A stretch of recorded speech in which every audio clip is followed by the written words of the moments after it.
is beautiful! I love it! Enemy vehicle destroyed. Eeny, meeny, mighty shotgun! He's gone. Find us another target.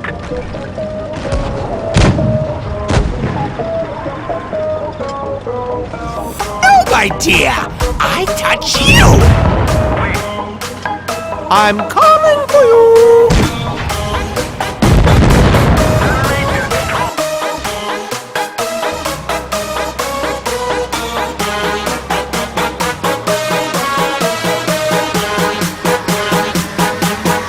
Squish, squish, squish!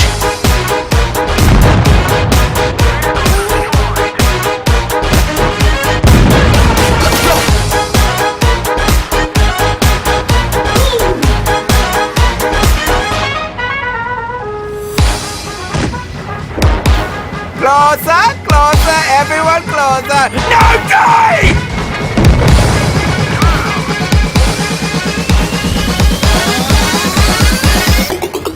Oh, such fun!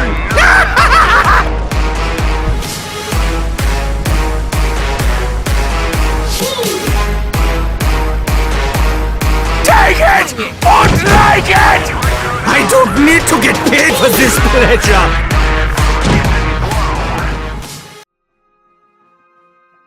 Hi all, this is Skate, and welcome back to another tank guide. Obviously this one is on the E-25. Now, for those who are new around the channel, I bloody love the E-25. For those who have been around the channel for a while, obviously they're going to be well aware of this information. I have played coming up to nearly 1,000 battles in this tank, and obviously I really enjoy playing this tank. So, this is by far going to be my most elaborate guide I have done. I'm going to show you how to take out certain tanks, how to get your mastery, how to carry the game, how to carry a game in a tier 8, basically how to deal with tanks in this tank. Now this tank is not OP in my opinion. It's well balanced by the fact it has bad armor and a very low health pool. But it has an insane rate of fire and an absolutely ludicrous camo rating. Best in game in fact, but I'll go into those facts a little bit later in more details for you. I have two main playstyles in this tank which I'm going to share with you. My first one is play nasty flanker, pick off the slow tanks and then go pick on people from behind, or play sniper. Now the mobility of this thing allows you to get up to people very quickly, and this is commonly referred to as the snuggle struggle. Basically, because this thing is so damn low, so damn small, nobody can even point their gun at you if they're in a tall tank like this. He can't get his gun down low enough to shoot me. As a result, he is taken out very quickly, without taking any damage other than me being stupid and ramming him a little bit too hard. So that's the first tactic I like to play in this thing, especially with any form of heavy I can come up against. Any heavy I find I will get up close and personal, because they usually can't get the gun depression because they're too big, or if they can get it, they haven't got the mobility to actually turn around and get me. Well, not by the time I've managed to pick them off with my insane rate of fire and damage. And obviously that's everything going according to plan. So we'll go through those details again during the video. First thing I want to touch on with this tank is the mobility. It has a top speed of 65 kilometers per hour and a power per weight of 26 brake horsepower per ton, which makes this a really fast tank. Couple that with its 44-degree traverse speed, anyone who comes to circle you will be regretting it. On this is a tier 6 gun, but don't let that dishearten you. Oh my god, what a gun. Why is this gun so special, you ask? Well, okay, first off, it only has 160mm of pen on its standard AP, which is more than capable of taking out most tanks. And as you can see from the reload by there, by the time the guy has registered I'm there, I'm already loaded on my second shot to take him out. But the gun, 160 pen. The accuracy though is insane. 0.3 gun dispersion with a 1.5 second aiming time. As you can see, you are literally taking shots across the map, and a vast amount of these shots, even if they're clutch long range shots, will hit the target. Now the APCR has 194mm of pen. I'm not going to bother going into the HE because you shouldn't really be carrying that much HE in a caliper gun like this. It's only 75mm. But that APCR is still fairly on the low side, but the fact this gun has such good accuracy means you can snipe weak spots. So it's not really an issue. The only time it does become an issue is when you are coming up to tier 8 heavy tanks, which obviously we will address as part of this video. Now the rate of fire on this thing is 15.79. Add the right equipment and provisions and that rate of fire goes up to 19.75, which gives it a reload of 3.2 seconds. Now with that equipment and your adrenaline running, your rate of fire, or your reload will be 2.6 seconds. Nobody expects your reload to be that good, and as a result you can literally perma-track people even if they have repair kits. I'm just going to interrupt that game very quickly just to show you this snippet as an example as to how good the gun is. We're taking snapshots through the rails, how that hit I don't know, and then a blind shot, leading it. It's it's a nuts gun. And that is the exact reason why this tank is so damn good as a sniper.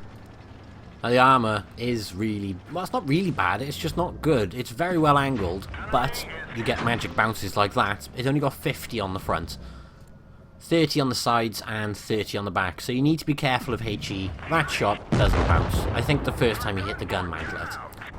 From that perspective though, if you are taking shot for shot against another tank, at the start or the middle of the game, or they're not on very, very low health, or it's not the last tank, you are playing this tank wrong. You should never be taking shot for shot with this tank. Now I have died in this game, but I'm going to let the replay run because it actually tickled me. At this point I was telling the Tiger to go help because he's, well, sitting there and he's going to go cap. The T-34-85 has gone to play chase. While this is going on, I will put on the screen my equipment and provisions loadout on this tank. These I think are bare essential on this tank. You need to fit a gun rammer, a camo net, and binocular telescopes. For your consumables, adrenaline is a must when you're in a one-on-one situation. I use a multi-purpose restoration kit, and I use the repair kit. In the event my tracks get knocked off, I need to get out and into cover as soon as possible. You'll see I'm also leaving comments to the team here. I'm trying to give them pointers in the direction I think he will be. And obviously he's reset the base as well, so you know he's going to be going there. In regards to ammunition and provisions, I go with 38 AP, 20 APCR and 2 HE. And for provisions, I use both the chocolates for crew skills and improved fuel. And if you watch this part quickly, see the Tiger lined up with its very, very accurate gun and not shooting. Here, you will see a T-34-85 going full speed, shooting him across the map. How? That's just Russian accuracy for you. Yes, and they claim there's no bias, no Russian bias whatsoever. Either way, I'm very thankful to that tank for securing the win for us. And as you can see from this result screen, 63,000 credits net. It's pretty good at making credits, actually. And it is always my go-to tank when I want to troll people.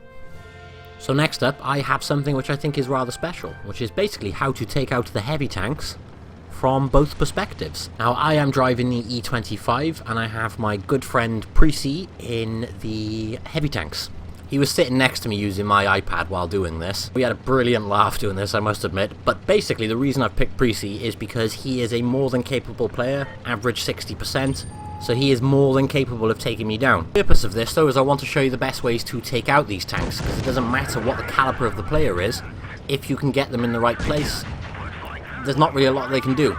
So first up, we have an equal tier heavy tank. Now, side on, you will see he can't get to me whatsoever, so it doesn't matter if he's an 80% player, 40% player, if you can get bang on their side, there is absolutely nothing they can do. Quite simply, he physically does not have the gun depression. Obviously, as I mentioned, he is a more than capable player, so he did exactly what he should have done here. He reversed into a rock so I couldn't get round him, and now I'm shooting his front. He has that extra little bit of gun depression on the front, and he could clip just my commander's hatch on the front. Nothing else, but he could get the commander's hatch. So even though he could clip me, it's still a very hard target, and it does make people panic. Obviously, when you are literally hugging their side, they panic on where to go. A lot of people do anyway. And as a result, it allows you to get that bit of extra damage in while they're frantically trying to aim for your commander's hatch. Now, there are a couple of key notes here. Obviously, first up, it is a one-on-one situation. So you do need to be looking at picking off the heavies, the slowest ones, whenever you can, like I did with that KV2 at the start of the game. But you'll notice here we decided to up the ante and put him in a Tiger 2. Now, frankly, I can't pen him anywhere, and I tried to flank him, get around his back, but he did manage to damage my tracks. Obviously, he missed me. I bounced off the front of him several times there. So, with the Tiger 2, it's exactly the same as the Tiger.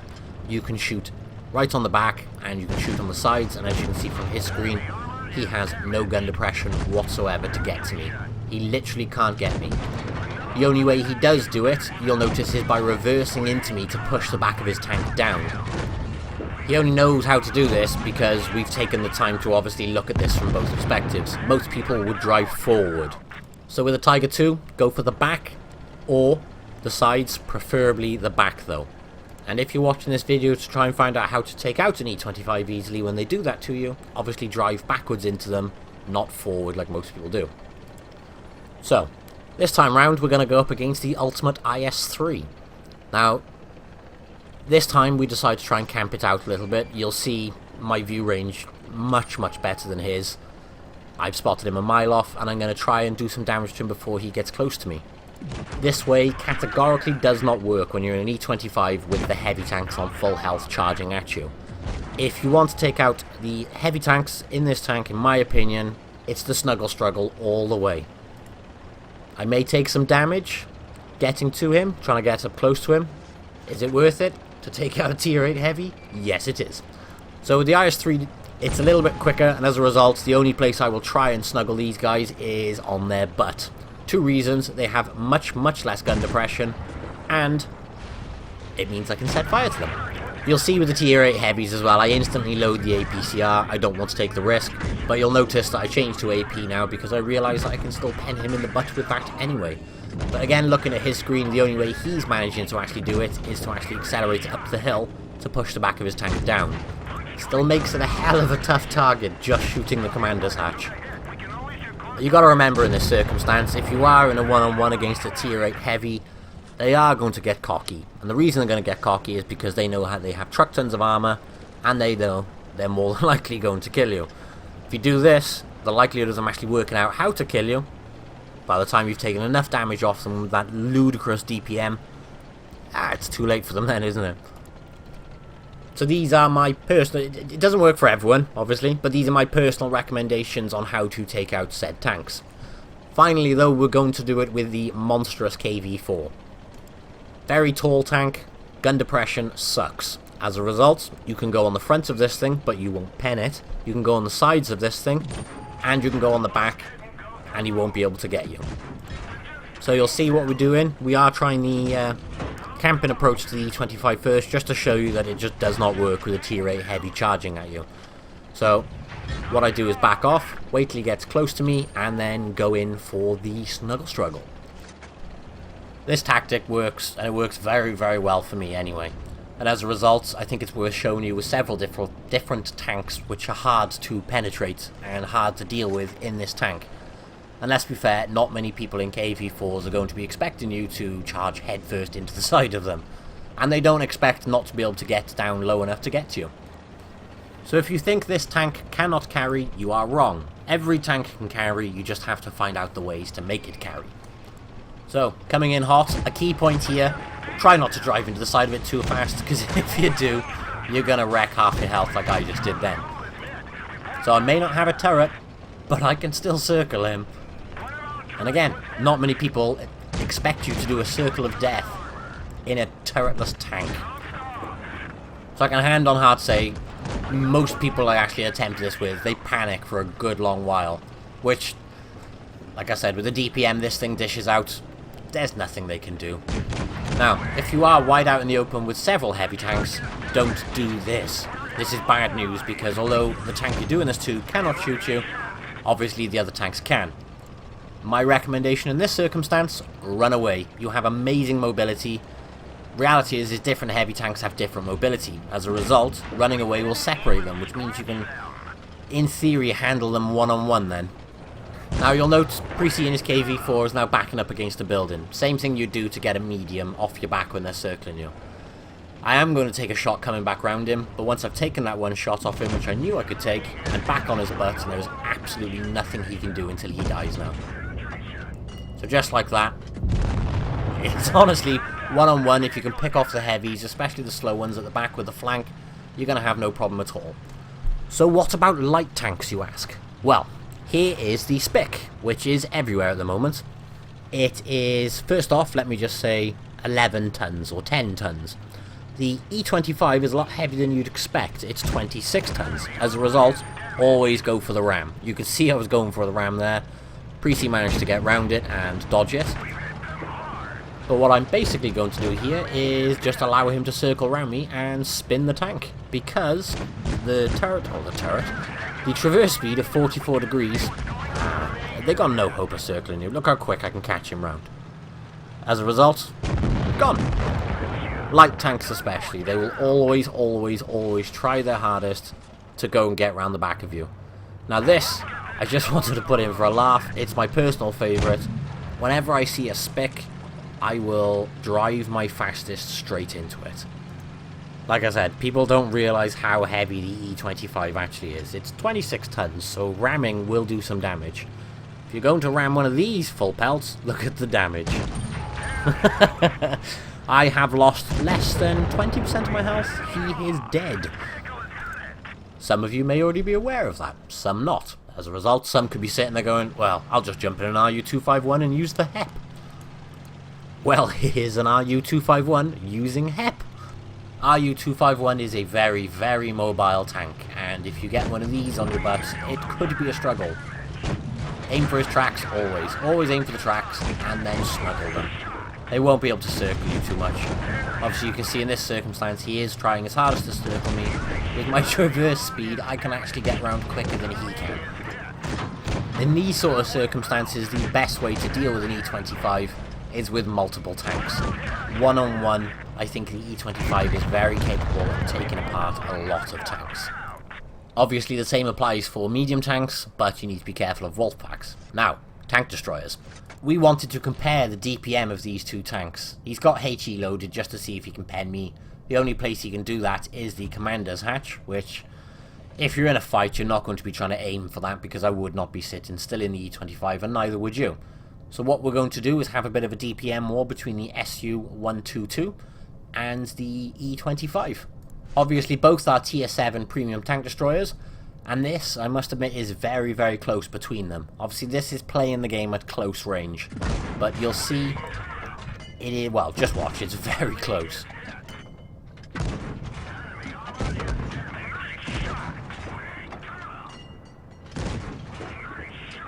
Obviously, the E-25 just snaps the win there. If you want to guarantee your penetrations, change to the APCR. On that circumstance, we wanted to try it without it. Now this is when the ball game changes entirely. Put the Su-122-44 against an E-25 at long range. The E-25 will wipe the floor with it. As you can see, I have a camo net on. He is spotted, I am not. I'm making a point of dropping my camo net and shooting. He still can't see me, but I could see him. The second he moves, he is straight back on my radar. But yet, he can't see me yet. So he's moving, I am wiggling on purpose trying to get him to see me, and he still can't. So at a long range, the E-25 would have had several shots off before the SU would have even seen it. As I was saying in brief at the start of this video, there, now I've been spotted. And I'm making a point of shooting my gun and knocking my camo nets off. So obviously here he's making a point of trying to fire the HE at my lower plate because he has my flat lower plate and he still can't get through with the HE. But I touched on this very briefly at the start. The E-25 from tier 6 to tier 10 has the highest camo rating while stationary of any tank in the game from tier 6 up. The camo on this thing is ludicrous. In one of my previous videos, somebody mentioned that the camo needs buffing on this tank. What? Why?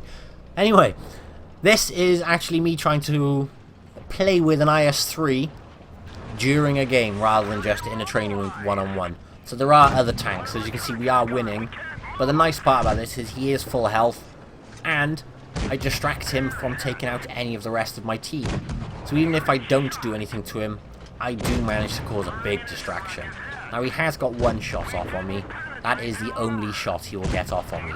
Obviously, he has a much longer much longer reload than me, so I could take 3 shots then, and then go for the circle. This part I do just because it's dangerous, but it's fun. If they are going to catch you with their gun, and it looks like they're going to clutch a shot off at you, reverse, because you can go straight back under their gun in most cases. You ready? We're going to try it again. Straight back under the gun. It really winds them up. As you can see, he's actually firing straight over the top of me. What it does mean is the rest of my team can come down and help me then, because he's been distracted for long enough. You can see why I like trolling people in this tank. That drives people wild. And granted, I have played nearly 1,000 battles in this tank. But I have had a fair few people contact me after the game raging at me. I hope you enjoyed those twin perspectives, and obviously that last one on the IS-3. This now is a very strange mastery game. I have 3 mastery games for you, all with different playstyles. This one is bizarre. I do low damage, and I do mean low damage, and it is a tier 8 game. Yet I get myself a mastery. So let's find out why. So the key thing in this, at the start of the game I can see they have a lot of nippy tanks, or fast tanks. As a result, I will camp for the first little bit, to see if I can spot them before they spot me and do some damage. If they have a mostly heavy team, I will flank the long way round at the start, in an aim basically to try and pick off the weak, slow ones at the back. So that's a very key point in my opinion. Well, it's not even in my opinion, that's a fact. It's a very key point. Always look at the enemy team lineup and make your decisions based on that. Again, in the first match in this video, I went the long way round by myself, away from my team. It basically allowed me to go completely unnoticed while my team were being engaged. In this circumstance though, I can see my team have made it all the way over here and have not spotted anyone. As a result, I'm too far out in the open there to take a risk of just sitting back there in the wide open. I would get ruined. So, I'm going to pull back to the rest of my team. Too much has appeared now, so I'm running away like a little girl. So I'm running away here in an attempt to reset my camo and to get away from, well, the front line basically. So I can basically unload as many shells as I can. Obviously unloading those shells without being the key target or the main thing the team are shooting at. So I'm going to come back here and I'm going to try and support that T-54 lightweight from a distance. So you'll notice me watching left and right. The enemy team has broke into 2 groups. And we have, well, we now have a T-54 lightweight attacking our T-54 lightweight. And giving me their side very nicely. So you'll see I'm always trying to constantly aim for the track wheel. You may not get it often if they are on the move, but always, always, always go for the track wheel. The likelihood of you getting it, and once you've got it, they are still. And once they're still, you can just keep that track wheel going over and over. And this just gives you another perfect example of the rate of fire and accuracy on that tank. There wasn't much of that Dracula showing, and let's be fair, there's a lot of Draculas out at the moment, and as a result, it means you can get some shots in very quickly. And it also means I've got the first kill in this game. I'm waiting for this, well, Spic, or what you should call it is the SP1C, to come out. He's smart, he doesn't. So I'm going to go take some shots inside of this KV4. You'll notice again I've switched straight to APCR. I'm not going to pen him on the side with AP, and if I do, it's very hit and miss. Again, you will note I'm going straight in up close and personal, and I'm not picking the KV4 because he is already distracted. As a result, I wanted the T28, so make sure you pick your targets. And now, I'm under his gun, and annoying the crap out of him. So, he's managed to get his front onto me. Doesn't matter, the rest of the team are there. But obviously I pull under, he still can't get me, even if I can't pen him. So the logic's a bit backwards, you're basically cuddling them, and there's nothing they can do. So you're actually pulling in close, even though you can't pen them, just to avoid their shot. Now what I find funny in that scenario is that KV4 basically ignored a Tiger II and an IS to turn his entire tank to face me. I'm assuming just because I'm a nice squishy target. And obviously the Spics or the SP1C, they have no chance of getting away from you, not with that mobility. So as I mentioned, I didn't do a lot of damage in this game as you can see already, but I have got 3 kills, and I did do some spotting.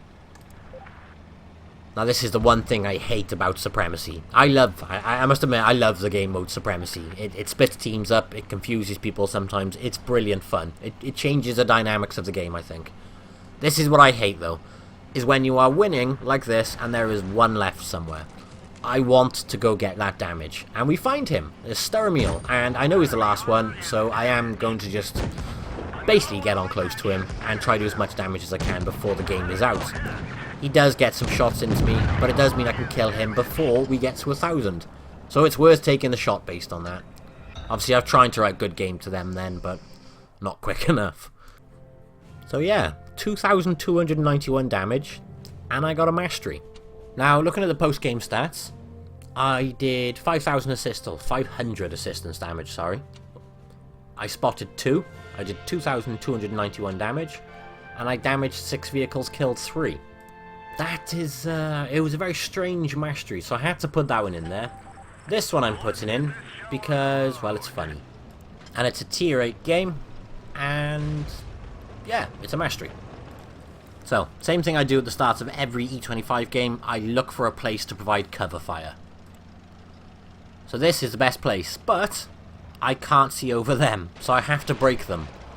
Now when I do park up by these bushes, what I like to do is just take 1 or 2 sneaky shots over at the, well, the opposite sniping or camping spawn. Basically, if somebody's there, it usually makes them back off.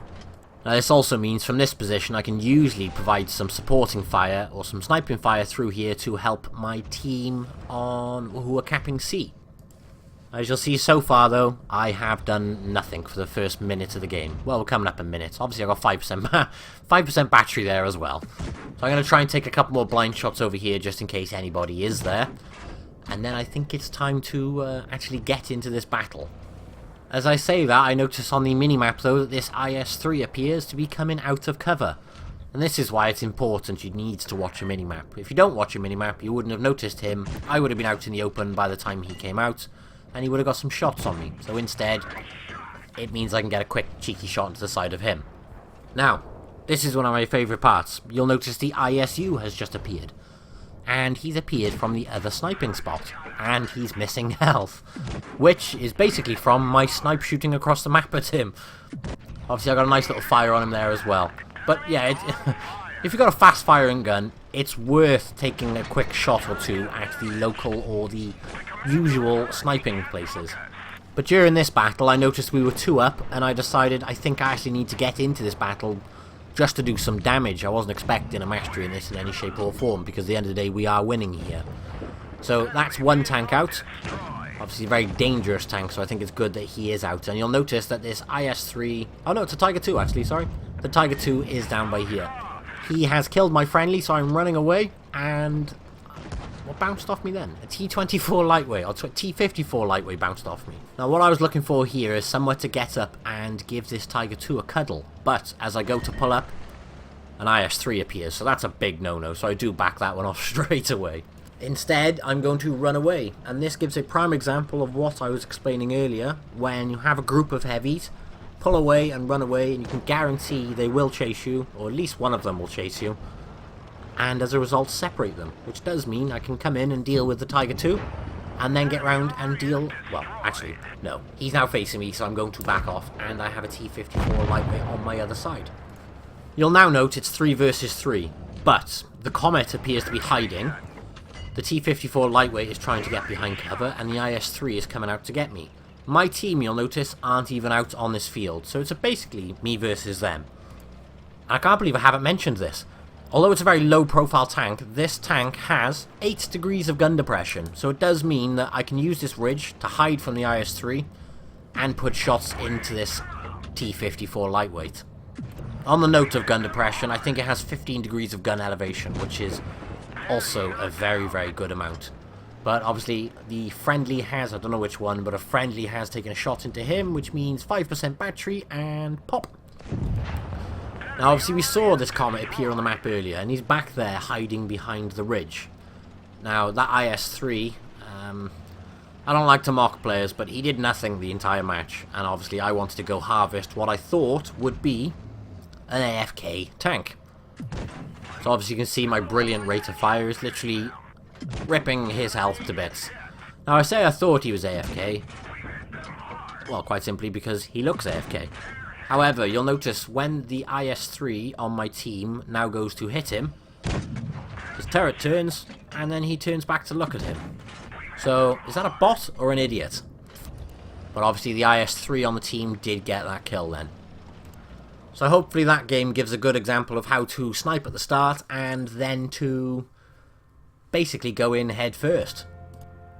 So 3,100 damage on that one, 64,000 credits net, which is pretty good in my opinion when you think I was firing APCR. Not all the time, but I did fire some, so that's still a good net profit there. You'll see obviously this was done during the Halloween event.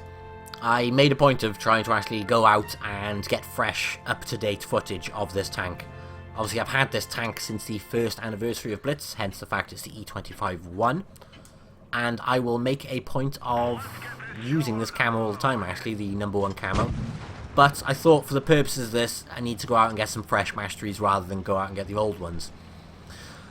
Based on that though, if you do want to see any other mastery games, there is a 4,400 damage mastery video on this channel, so go check that out as well. Now this mastery I put in because a lot of people complain you can't use this map in, you can't use this tank in close quarters maps, i.e. like this one. Obviously it's a city map. This is a mastery game as well, but I picked this one because I wanted to give an example how to play this tank in this sort of scenario. So, I have my camo net on, I have a VK blocking me, but camo net and binocs on. As soon as they go down there, they spot the team. Now you'll notice I am not going any further than the far right of my aiming circle, because otherwise my camo net will drop and I will be spotted. As a result, as soon as I can't get any more clean shots onto that Tiger, I am going straight for the KV-2 instead. And you'll see with my adrenaline on, this thing is nasty. And I'm trying to go for the track wheel, but that one went up. And now I've dropped my camo nets because I have moved too far, but obviously they're dead, so it doesn't matter. Now, looking around, I have two choices. I can go and help that tank on my left, who is outnumbered, but I get obliterated as a result. Or, I can see this SU-152 over here is paying attention to the left-hand side of him, where the rest of my team are coming, and as a result, I will give him a surprise snuggle struggle from the other side. Obviously, as a result, you can see he was not expecting me. So I did ram him. I like to try and ram track wheels, actually. The reason being is because it takes the tracks off and damages the tracks, which means you can keep them in place. Obviously, I don't do all the damage to him, but I did distract him long enough so my team could. And check this shot out. How did I track him there? Now you'll see what I am going to do here is ram his track wheel, and then I'm just going to keep aiming for his track wheel, obviously to keep him pinned. Now, he does have the gun depression to do damage on me, but you'll see with a bit of wiggling, he was pausing on his shooting, which in theory gave me a bit more time. So we are in a 4-3 situation, we are winning this one. I pulled up here to see if I could get any shots at those two at long range. I can't from where they are, but I do notice the MT-25 is by himself by here. Obviously I hit that VK again. I must admit that VK did annoy me this match, and you'll find out why towards the end of the match. No spoilers there. But the MT-25, it does mean I can come straight in while not getting shot from the side and take him out. I'm reading the game and thinking we are 4 versus 2. It's worth me running around the back here, taking a shot from Dracula so I can take this other VK out. Now, once I've got around here, I can get straight on his butt, and he's going to be too preoccupied with that Tog which is in front of him. As a result, by the time he starts now to turn his turret, it's too late, he is dead. So yeah, I'm on low health, but I'm thinking 4 versus 1. Oh, okay. 3 versus 1 now. This should be easy. It was okay to take that previous shot. So, E-20 VK comes around by here. I go to pull out next to him. I don't know if that's my fault or his fault, but he blocked me. Now, when I got to pull out here, I wanted to try and get across without taking a shot. I did get shot as a result. In hindsight, watching it back, that's partly his fault, partly mine. But obviously, the Dracula sees what we're intending to do, does come round to go take shots at us, which is why I decide to pull right the way back, so I'm not the target of his attention. I would be dead otherwise. VK is not pulling into cover or even trying to, he was just reversing backwards. So I'm going to stay by here and wait for my good old Tog to come plodding along. Now you'll see Tog has gone that way, which I've come by here to see if I can get any shots as he pulls out on Tog. So Tog is going to be my cushion, but you can see Dracula's running away, and that's when I decide I need to try and take some butt shots on him by here. And fair play to this Dracula driver. He had a good game. He was a good driver. He knew what he was doing. Now, both me and Tog are pretty... Well, no, Tog's not one shot. I'm one shot, easily. So I need to time what I want to do very quickly. I have a much quicker rate of fire than him. I can get 2, maybe 3 shots in straight after he has shot.